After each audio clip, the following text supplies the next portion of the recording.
US President Donald Trump warns Iran on stopping its nuclear efforts. It says a massive armada headed to Iran, hoping it comes to table and makes a deal.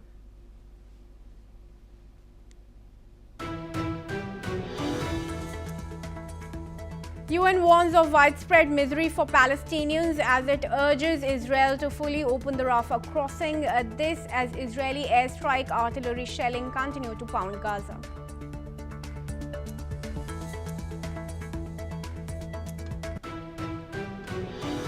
As Western powers crack down on migrant Spain to give 500,000 undocumented people legal status, pointing to massive positive impact of migration. Man sprays US lawmaker Ilhan Omar with liquid, disrupting Minnesota event. Omar, unhurt, continued town hall. Police arrest man for third-degree assault. Amazon cuts 16,000 jobs globally to reverse pandemic-era hiring amid AI push, marking the online retailer's second round of layoffs in last 3 months. According to SDF fighters and media reports, Russia has begun withdrawing troops and equipment from positions in northeastern Syria, including a base near Kamishli airport. However, no official confirmation has been issued by the government.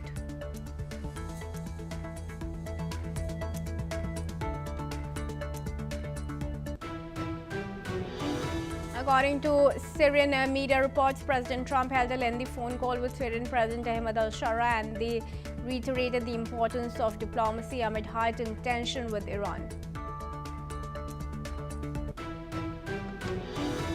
US launches multi-day air drills in the Middle East, deploying a carrier-led armada as tension rises with Iran, while Washington signals both military readiness and openness to talks. Alright viewers, let's now start with the top focus. Turkey's Foreign Minister Hakan Fidan has called on the US to open nuclear talks with Iran, warning against a military escalation. Fidan stressed that addressing the nuclear issue first could pave the way for resolving other disputes. His remarks come as US warships arrive in the region amid heightened fears of intervention following Iran's violent crackdown on protests. Turkey, which shares a border with Iran, has long opposed military action against Tehran. President Erdogan recently described the unrest in Iran as a new test and reiterated Turkey's commitment to diplomatic solutions. Fidan also urged Iran to rebuild trust with the regional nations, advocating for a step-by-step approach to resolving tension. Joining me now in this discussion is Andrew Latham. He's an international affairs expert from Minneapolis. Andrew, thanks very much for joining me. Firstly, Trump clearly says that the armada it is sending, it's hoping with that for Iran to come on table to talk over stopping its nuclear efforts. Do you see that really happening? Well, I see the effort on the part of the Trump administration to raise the pressure on Tehran. It needs to be said that the United States proved during the 12-day war that it doesn't need aircraft carriers in the region to strike Iran's nuclear facilities. So this is clearly a diplomatic signal that the United States is taking this seriously. Is this likely to be sufficient? I doubt it. The legitimacy of the regime is already in Tehran is already in tatters. One of the last remaining legs is that it has this nuclear potential, breakthrough nuclear capability, and that the Iranian state, the regime, can defend the Iranian people. And if that were to go away, there wouldn't be much left to legitimize and sustain that regime. Certainly not the economy, certainly not its theocratic pretensions. So I don't see the Tehran regime as being in a mood to negotiate, and I'm not sure that they are in a position to concede what would be Donald Trump's minimal requirements with respect to nuclear disarmament. So it's a game of chicken, as it were, and we'll see, to mix metaphors, we'll see who blinks first. Right, sure. Stay on with me, Andrew. Let's put that breaking news out for our viewers as well. And US President Donald Trump has issued a fresh threat to Iran, saying that if the leaders of Iran don't come to the negotiating table quickly, the next attack will be, quote, far worse than Operation Midnight Hammer. Trump has warned Iran that any deal must include provisions to ensure Iran has no nuclear weapons. All right, Trump has put out that massive post on his Truth Social once again, and I'd like to read out that post. A massive armada is heading to Iran. It is moving quickly with great power, enthusiasm and purpose. It is a larger fleet headed by the great aircraft carrier Abraham Lincoln than that sent to Venezuela. Like with Venezuela, it is ready, willing and able to rapidly fulfill its mission with speed and violence if necessary. Hopefully, Iran will quickly come to the table and negotiate a fair and equitable deal, no nuclear weapons, one that is good for all parties. Time is running out. It is truly of the essence. As I told Iran once before, make a deal. They didn't, and there was Operation Midnight Hammer, a major destruction of Iran. The next attack will be far worse. Don't make that happen again. Thank you for your attention to this matter, President Donald J. Trump. All right, I request Andrew to join me back in the discussion here. Andrew, contrary to how Trump is putting it out, issuing a threat to Iran, Iran's foreign minister has just issued a statement to say that it is not ready for negotiation so long as Trump continues with these threats. Yeah, well, if the goal of all of this is to bring Washington and Tehran to a negotiating table, I see this as a lot of sound and fury that signifies very little, and they will actually come to a table. The bigger issue is if and when they do come to a negotiating table, what kind of an agreement can they hammer out? And it seems to me that the bottom lines of both parties are so far apart, so incompatible, that there's no deal to be done. The United States really wants an end to the precursors to Iranian nuclear weapons. So the entire nuclear program, from soup to nuts, as it were, has to be done away with.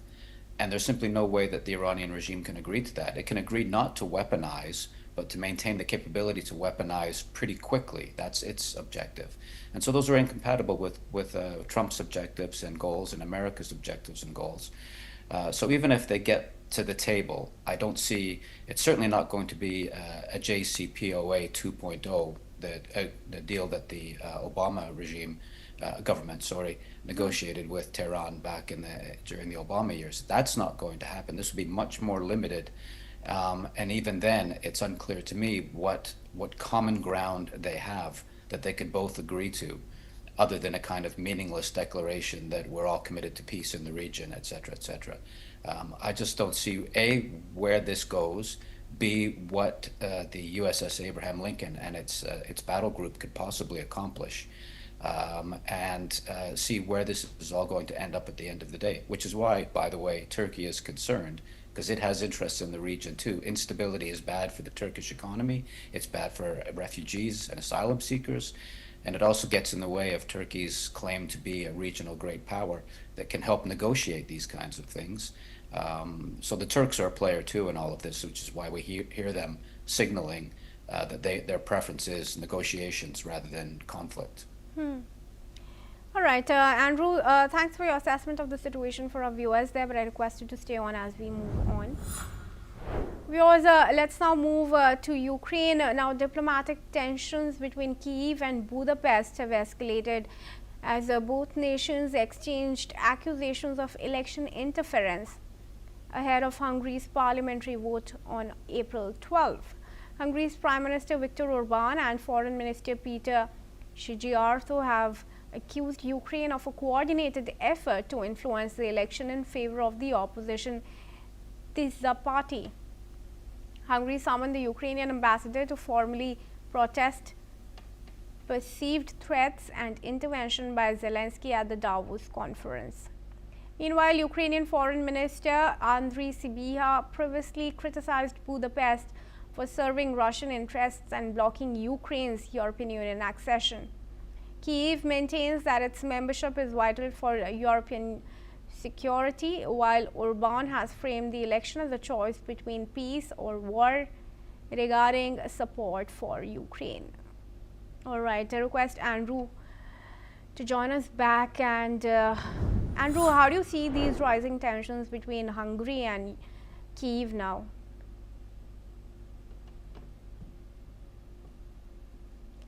Really deep and profound tension between these two countries. There is a significant Hungarian minority in Ukraine, which is subject to Ukrainian law that requires, puts limits on their education in the Hungarian language, their ability to use the Hungarian language, tries to make them become more Ukrainian, as it were. The borders, as everybody knows, were redrawn at the end of the First World War, and lots of Hungarians were caught on the wrong side of the border that was drawn by the British and the French and the Americans. So there's bad blood there. And then there's bad blood between Orban and Zelensky in particular. Orban has not been a fan of continued European support for Ukraine. He's been, if not pro-Russian, certainly not pro-Ukrainian. And that introduces fissures and frictions within the European Union, because Hungary is a member of the European Union. So that complicates Ukraine's attempts to join the European Union. Hungary is also part of NATO, for example. Not that that's on the table anymore, but if it were, then Hungary would be in a position to veto that as well. So it's got both to do with electoral politics on the surface, but below the surface, there are real antagonisms and conflicts between Ukraine and Hungary that go back an awful long way and are really quite deep. Right. Andrew, what does this really signal now for Ukraine, given that it's also looking for reconstructing the war-torn nation, and support from European allies is crucial? Well, that's if Ukraine is in fact interfering in the trying to shape the outcome of the election in Hungary, it's likely because it doesn't want Orban in power, because Orban has signaled very clearly that he's not in favor of spending much European money on reconstructing Ukraine. He thinks that money can be spent within the European Union and within Hungary, I suppose, in particular. So he's not, again, that's part of the stakes here. The opposition in Hungary is less opposed to those kinds of initiatives to help reconstruct Ukraine after the war. Although, again, those deeper tensions between Hungary and Ukraine persist no matter which government is in power in Budapest. So, complicated political situation on a number of different levels, but it's quite clear that Zelensky would prefer that Orban was no longer in office. Right, Andrew, thanks then very much for joining me. We'll leave it at that for now.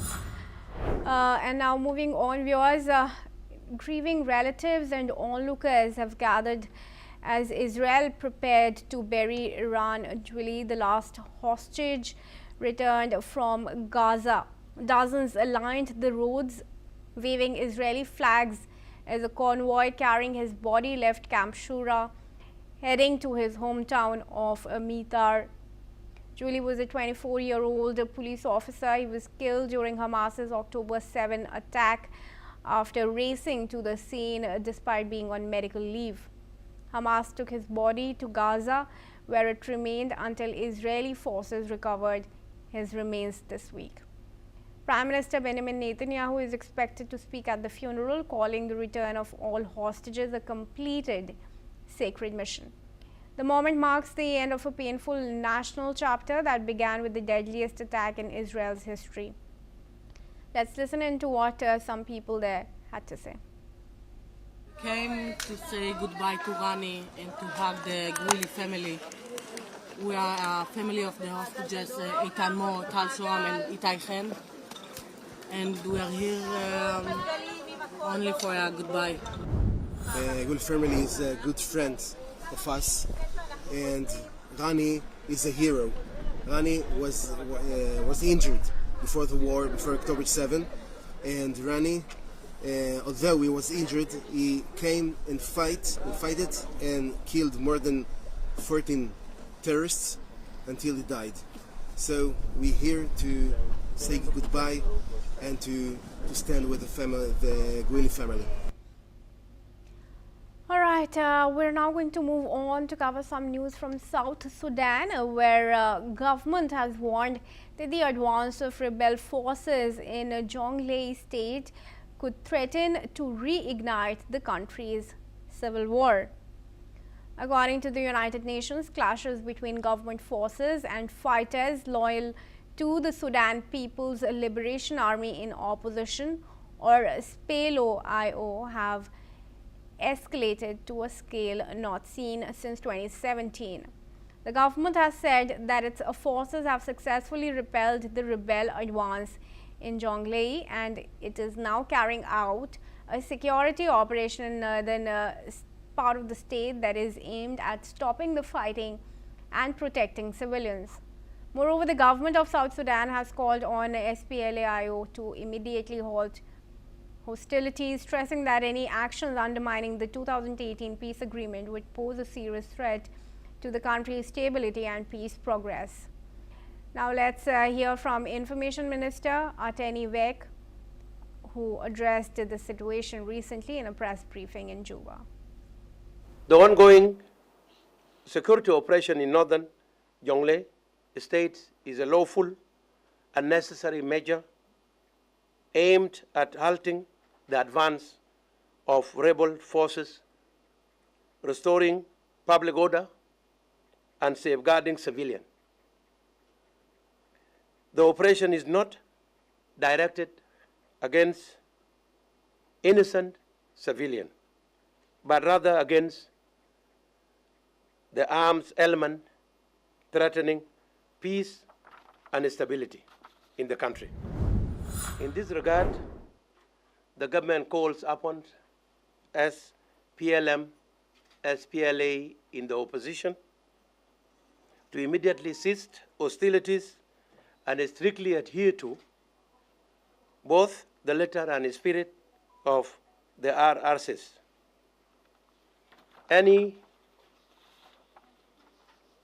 action that undermines the agreement poses a serious threat to peace and jeopardizes the ongoing transitional process.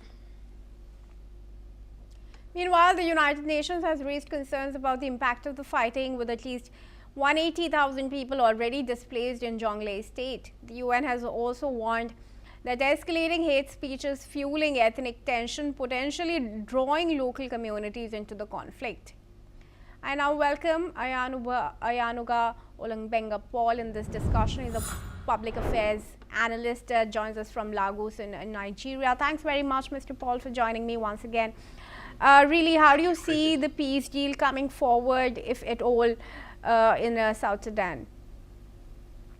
Well, the peace deal is already in action. What they are saying is that the action and body languages of the people, especially leaders, army chief, because there was a particular army chief who gave instruction to the armies that were deployed to Jonglei state to crush everyone. And you see, that instruction could be interpreted to mean everyone, including women and children.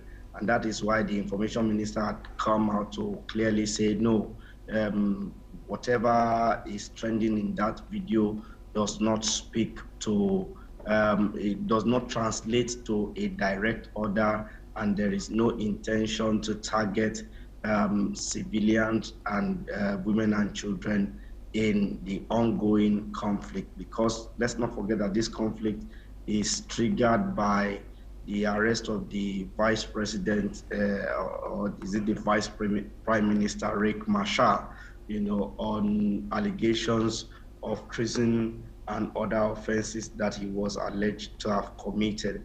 And they are trying to stop the rebel troop gaining more ground in Jonglei region. That is why they are sending out this. And the information minister has also talked about how they have before warned civilians to evacuate the areas in order to not to be caught in the crossfire. What we don't know is that the SPLA and SPLF forces might be holding civilians as human shield, and therefore this latest order by the South Sudan Armed Forces General to the officers to crush and level the place could be counterproductive in that they may not follow standard operational procedures that might lead to large human casualties at the end of the day. But I hope that with the government coming out to now debunk and say, no, that is not where we stand, I hope the message will get to the foot soldiers in time before they get to Jonglei and cause massive atrocities there based on the information that they have previously. And this will tend to shatter all the peace efforts that they have been trying to maintain all this while. And let's not forget that this will be a very terrible time for South Sudan to also go up in flames, knowing fully well that the Sudan itself is currently struggling. And South Sudan army have been used as mediator. For example, when the Sudanese army wanted to leave the key strategic oil depot so that the rebel will not come in and take it. So they wanted the neutral forces to be there. They had to call on the South Sudan army, and if the South Sudan army itself had to deal with a lot of internal dissents that may jeopardize that, then there will be no place for the South Sudanese who have also been living under the massive load of constant insecurity since their independence will be able to go. The north is a no-go area. Even down south in their neighboring Tanzania, they have their own baggage of problems that they are dealing with currently, and therefore the people will be caught between the Red Sea and the Dragon, and I don't see any good story coming from there. So I just hope that the message of the information minister will get to the army officers, the foot soldiers on ground, so that they will not carry out massive atrocities that will destroy the peace deal, that the fragile peace deal that they are trying to maintain over there. But how do you assess the statement that's coming from the government that says that there is really no war despite these 180,000 people being displaced? Yes, the government itself, the leadership, is weak at the moment. So there will always be discordant tunes and information. We've seen several videos of the president peeing on himself at several locations, which means that his body metabolic coordination is not in the best of place or situation for such a person to be leading the country at the moment. And when this happens in any country, what we usually see is different forces and cabals within the government issuing out directives and counter directives that will not allow the country or the leadership to be able to be on top of situations that they could have normally handled if there is a single leadership who is in a proper state of mind, both body and spirit, to be able to coordinate the system. All right, Mr. Paul, thanks then very much for joining me and helping us with your assessment. And we move on now, viewers.